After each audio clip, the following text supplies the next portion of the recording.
A CNN political analyst claims Vice President Harris lost the election because the media wasn't on her side.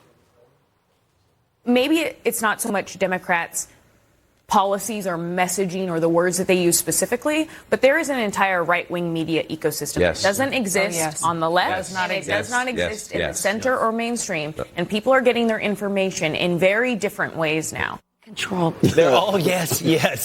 And here to react is president of District Media Group and a fellow at the Independent Women's Forum, Beverly Hallberg. Beverly, good morning to you. This is pretty amazing.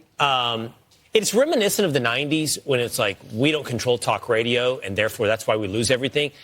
Isn't it the case, though, they control every other form of media outside of Fox News and podcasts and talk radio? Absolutely. Yeah, and absolutely. And this is projection at its finest, because the reality is that Donald Trump won this presidency in spite of a liberal media ecosystem that comprises of news and sports and social media and Hollywood.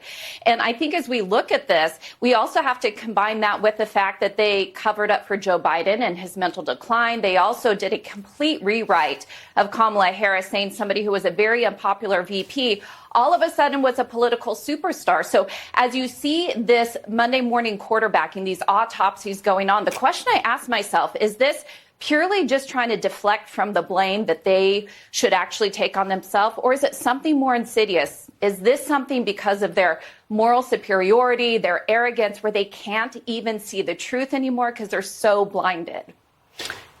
Yeah, the boogeyman, as Will pointed out, was Rush Limbaugh. It's been Fox News. Now it's going to be X and Joe Rogan. And, you know, in their mind, you can't tolerate dissent. So where does this critique go for them? Does it say, hey, we need to have our own, or we need to shut them down, or what's their instinct? Well, I think their instinct is going to be to claim that they need to be shut down. And of course, that's why they're so afraid of a Donald Trump presidency, because they don't think they're going to get the censorship they want. But they would go a long way if they did a little introspection and realize one of the reasons why Joe Rogan has been so popular, and by the way, he's a moderate, is because he actually was curious. He actually would speak to anyone. Even in the past week, he had on Senator John Fetterman on his show. It's not that he's only interviewing Republicans on his show. And if liberals actually got back to asking questions, being curious, not running to knee-jerk name calling such as fascist and racist and misogynist, I think they might actually see a little traction. But the reality is I don't think they really want to connect with voters. They don't want to know why a large swath of the American people from all demographics actually helped Donald Trump win. I frankly think the American voter, the American people are tired of left-leaning media because they know that they've been gaslit, that they've been lied to for so many years. You know, Joe Rogan asked Kamala Harris to go on his show, and she refused to go on. Look at this coverage, because this is what I find remarkable. Will is right. They not only control most of the media outside of podcasts, Fox News, and talk radio, but their coverage is so overwhelmingly negative on Donald Trump and so positive. And then you add to that they control the university system, so many pillars of culture, Hollywood. And then they also controlled, they weaponized the government about Donald Trump. I can't imagine what this election would have looked like, Beverly, if they had been fair on any of those things that I just mentioned.